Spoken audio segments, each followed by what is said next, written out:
This is the Tamron 35-150mm F2-2.8 and I got my hands on it this weekend and I decided to put it to the test. These are the results.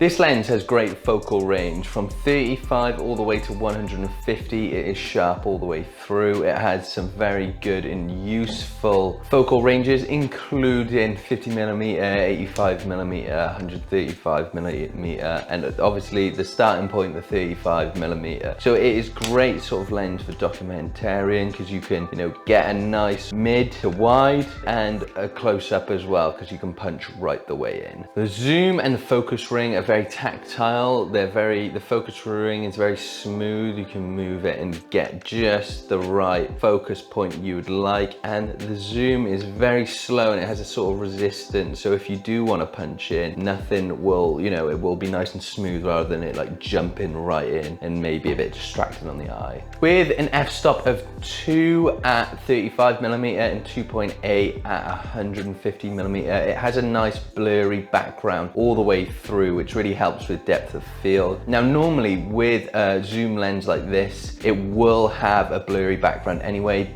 but they don't normally go as fast as this. They normally go like, f5.6 or somewhere around in that region, whereas this is an f2.8, so it has an even blurrier background with that compression, which creates beautiful looking images. Now I didn't just use this lens for filming, I used it to take some photos as well, and it is great. It has a really nice unique look to it, which I think is because of the fast aperture on it, but it's great for taking photos because you've got a great range of focal lengths in there as well, so you don't need to go swapping out and changing lenses when you're out in the field. So I found that I could, take nice wides of landscapes, and I could punch all the way in to take close-ups of boats and other things that were in my environment on my walk this weekend. So yeah, this is why I think this is a fantastic lens for photography. Now I come to the build quality of this lens, and it is fantastic. It's not very cheap. It doesn't feel cheap anyway. It's got 3 customized buttons you can press and program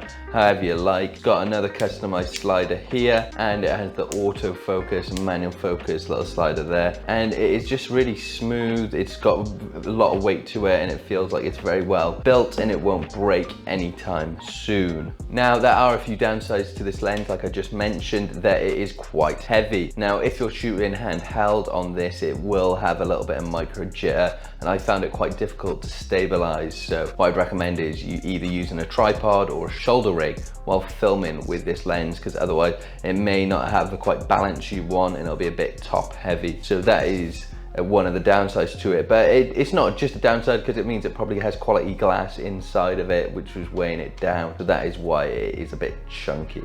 Also, with zoom lens, you normally get a little mounting point down here to add another bit there so you can even out the weight in the lens. But however, this lens doesn't. So that means that you don't have an extra mounting point, and it cannot sometimes fit on the tripod. I had to put the base plate right by here when I was doing it, because otherwise it wouldn't get over this little arch by here. Normally with a little mounting point there, it'll come over it and you can put the camera on top of there. It'll even out the weight, but this camera doesn't, so it just takes away another point to stabilize and add another center point to mount things on. So I think that is a bit of a downside to this lens. Now the final bad point I found about this is the lens hood. The lens hood really was annoying. Like I was taking it off, putting it on, and it took it some used to. So as you can see on this one, I've just taken it off and put on an ND filter instead, because yeah, it was really annoying me. It's just really awkward. You put it in a couple of different ways and it doesn't quite fit, and then it falls off. So yeah, the lens hood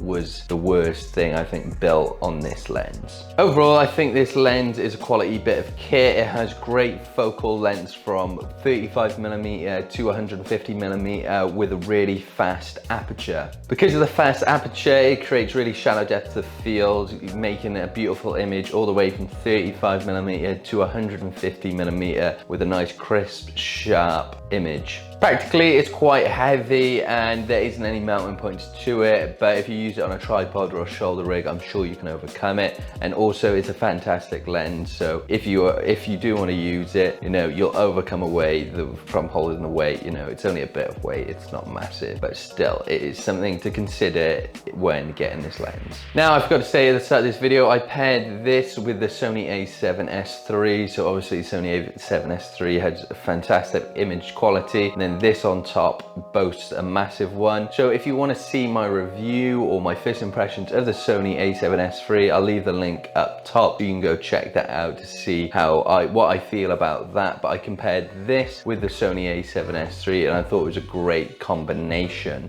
Thanks for watching this video. I hope you really enjoyed it. If you found it useful, please hit that thumbs up button. It really does help. And if you want to see more content like this in the future, don't forget to subscribe and turn that notification bell on so you know when I upload and you don't miss it. So yeah, thank you very much for watching. I'll see you on the next video.